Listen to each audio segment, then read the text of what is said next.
राना साहब, अगर शहर इक़्तिदार की इस वक्त मसरूफियात देखिए तो बेशुमार जो हल्के हैं वो काफ़ी मुतहर्रिक हो चुके हैं। बेशुमार मुलाकातें हैं, वो सफारत खानों के हुकाम के साथ भी हैं और कुछ बड़ी मुलाकातों के भी चर्चे हैं। क्या समझते हैं, मंजरनामा तब्दील हो रहा है? बिस्मिल्लाहिर्रहमानिर्रहीम, अस्सलातु वस्सलामु अलैका या सय्यदी या रसूल अल्लाह, अस्सलातु वस्सलामु अलैका या सय्यदी या हबीब अल्लाह। देखिए, यहाँ से दो तीन चीज़ें हैं जो मेरे नोटिस में हैं, जो मुझे जिसकी इन्फॉर्मेशन मिली या मेरे सोर्स ने जो मुझे कन्फर्म किया। एक तो ये चीज़ें हैं कि पाकिस्तान के अंदर इंतखाबात जो है इसी साल होते नज़र आ रहे हैं और इस सिलसिले में बाकायदा मैं आपको कह रहा हूँ, इंतखाबात की तैयारी के हवाले से कह दिया गया है और इस पर काम शुरू हो गया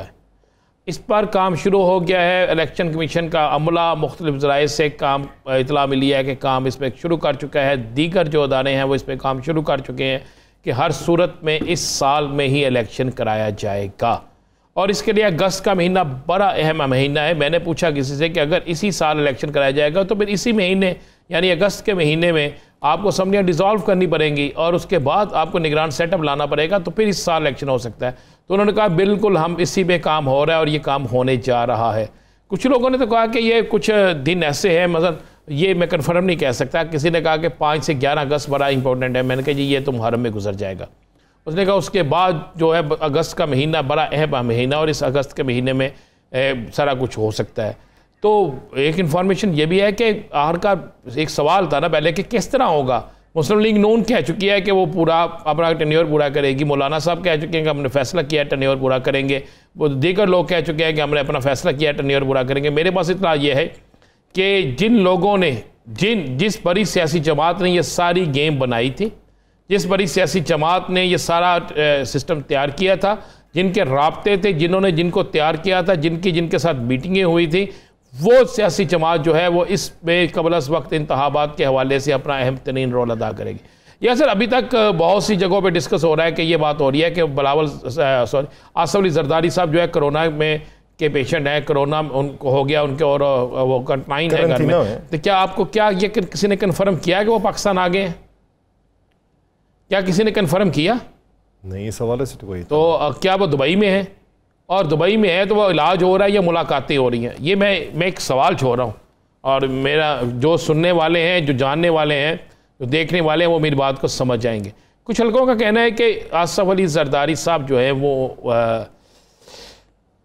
बहुत ज़्यादा मायूस हुए हैं। कुछ हल्कों का यह कहना है वो बहुत ज़्यादा मायूस हुए हैं, जिसकी वजह से वो डिप्रेशन का शिकार भी हैं और हो सकता है कि वो इस पर राज़ी भी हो गए हों कि ठीक है थोड़ा सा माहौल बनने दें, फिर हम इलेक्शन की तरफ जाते हैं। और एक मेरे पास इतला ये भी है कि अब चूँकि माहौल ऐसा बन चुका है कि मुत्तहिदा हुकूमत के पास कोई रास्ता रहा नहीं। पंजाब उनके पास है नहीं, बलोचिस्तान मिक्स है, सिंध सिर्फ आसफ अली जरदारी साहब के पास है। वो वहाँ पे मुत्तहिदा हुकूमत को बर्दाश्त नहीं करेंगे। मुत्तहिदा वफाकी हुकूमत वहाँ पे आके अपनी मनमानी करे, वहाँ पे आके सारे मुत्तहिदा जो हुकूमत के हैं लोग वो करें, तो वो तो आपको पता है वहाँ पे तो MKM की नहीं मानी जा रही, वहाँ पे ANP की नहीं मानी जा रही, वहाँ पे मौलाना समीउल हक के जो लोग हैं सोमरू वगैरह वो पूरी मुखालफत कर रहे हैं, तो वहाँ पे तो मुमकिन नहीं है। बाकी पंजाब इनके पास नहीं है, KPK इनके पास नहीं है, तो वफाक का चलना मुमकिन नहीं है। यानी आप कह सकते हैं कि ऐसा माहौल तश्कील दे दिया गया है या ऐसा माहौल बन चुका है कि अब हर सूरत में इलेक्शन की तरफ जाना होगा। आप ये कहना चाह रहे हैं कि जरदारी साहब का भी उसमें एक अहम रोल है? जी बिल्कुल। मेरे पास जो इतलात है, ये आप देखेंगे अचानक कुछ दिनों में आके ये सारी चीज़ें बाहर आना शुरू हो जाएंगी। बड़े शोर मच रहे हैं, बहुत सी चीज़ें हैं। अच्छा, जरदारी साहब के मुत्तहिदा जो हुकूमत है उसमें जरदारी साहब की हम ख्याल जमातें भी हैं? काफ़ी जमातें हैं जी, ज़्यादा तो हैं ही उनकी खम ख्याल जमातें। कौन सी जमात है जो उनकी खम ख्याल नहीं है? सवाए चंद एक के ज़्यादा तो उनकी खम ख्याल है और उनकी ताबे हैं और किसी और के भी ताबे हैं। और जब जो फैसला करेंगे तो अचानक से फिर आप मुझे बताएं कुछ लोग निकल जाते हैं। कैसे मुमकिन है मौलाना फजलुर रहमान को लूप में लिए बगैर कोई फैसला कर लिया जाए? जब फैसला होगा तो फिर उस लूप में मौलाना साहब भी होंगे और मौलाना साहब को बात माननी पड़ेगी। आप ज़हन में रखिएगा बात। जब ये फैसले, चूँकि ये फैसले होने जा रहे हैं, या सर मुझे बड़ी एक सिंपल सा सवाल भी है और आप मुझे बताएं कि अगर ये इस मुल्क की हुकूमत इस काबिल होती, अगर इस मुल्क की खारजा पॉलिसी इतनी मजबूत होती, तो क्या हमारे आर्मी चीफ साहब को ख़ुद रिक्वेस्ट करना पड़ती? 3 माह का टाइम इनके पास था। इन्होंने IMF से मुलाकातें की, IMF से 2 दफ़ा या 3 दफ़ा मुलाकातें हुई। इन्होंने बिलावल साहब गए, मुख्तलिफ ममालिक के वज़रा ख़ारजा से मिले, मुस्लिम ममालिक के सरबराहान से मिले, कहा गया जी मामला ठीक होने जा रहे हैं, कहा गया जी चाइना हमारे साथ जा रहा है, फिर कहा गया जी रशिया भी ठीक हो जाएगा, अमेरिका से हमारे मामला बड़े दुरुस्त हो रहे हैं, सऊदी अरब से हमारे मामला बड़े दुरुस्त है, कतर से हमारे मामला, कुवैत से, हर जगह की बात की गई।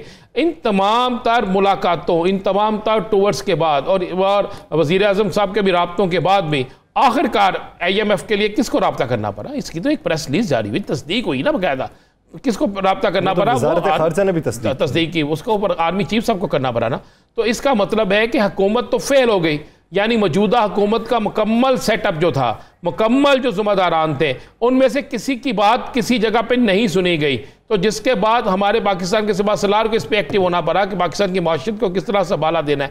तो उसके बाद आप अंदाज़ा लगा सकते हैं, जब एक पूरा सेटअप जो है ख़त्म हो रहा है, जब एक पूरा सेटअप मुकम्मल तौर पे नाकाम हो गया, उसका एक वज़ीर भी किसी एक चीज़ में कामयाब नहीं हुआ, तो उसके बाद फिर तो वाज़ेह नज़र आता है कि अगर अफवाज पाकिस्तान ने ही सारा कुछ करना था, अगर अफवाज पाकिस्तान ने ही सब कुछ लेकर देना है, तो फिर इसका मतलब है ये सिस्टम तो ख़त्म हो गया।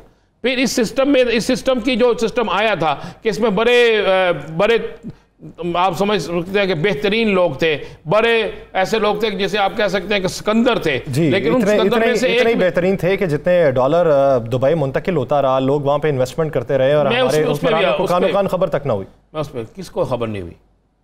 डॉलर मुंतकिल करने वाले कौन थे? अगर आप सुनना चाहते हैं तो फिर सुन लेना, डॉलर मुंतकिल करने वाले कौन थे?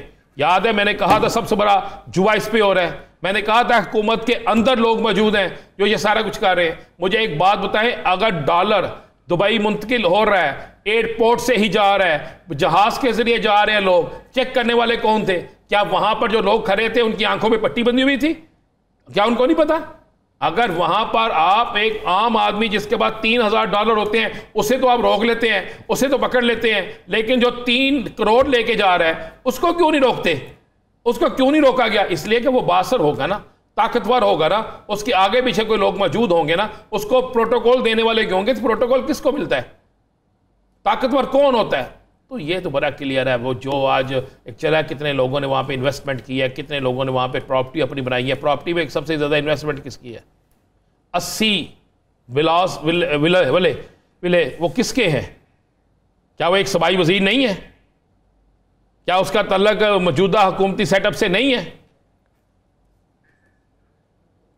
क्या नहीं है? ये मुझे बताएं।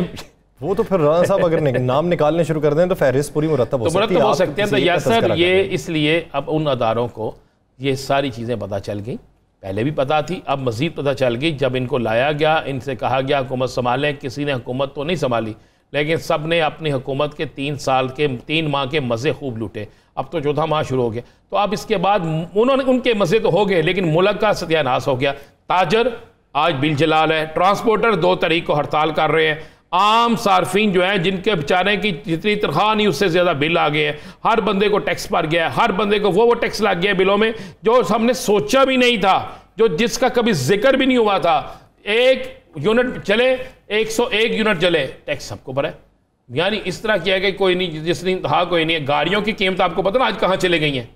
10, 12, 15, 20 लाख बढ़ाई गई है। कंपनीज ने वैसे भी बुकिंग बंद कर दी है बेशतर गाड़ियों की, और यहाँ पे मेडिसिन आपको मिलने रही, मेडिसिन महंगी होगी, हर चीज महंगी होगी। तो ये अगर आपको मुझे नजर आ रहा है तो उनको भी नजर आ रहा है ना, जो इस मुल्क को बचाना चाहते हैं। तो फिर बड़ा क्लियर सी बात है। मैं आपको बता रहा हूँ कि इलेक्शन की तैयारी शुरू हो गई है। चले मैं आपको एक और बड़ी खबर बता दूं, इंटरव्यू शुरू हो गए।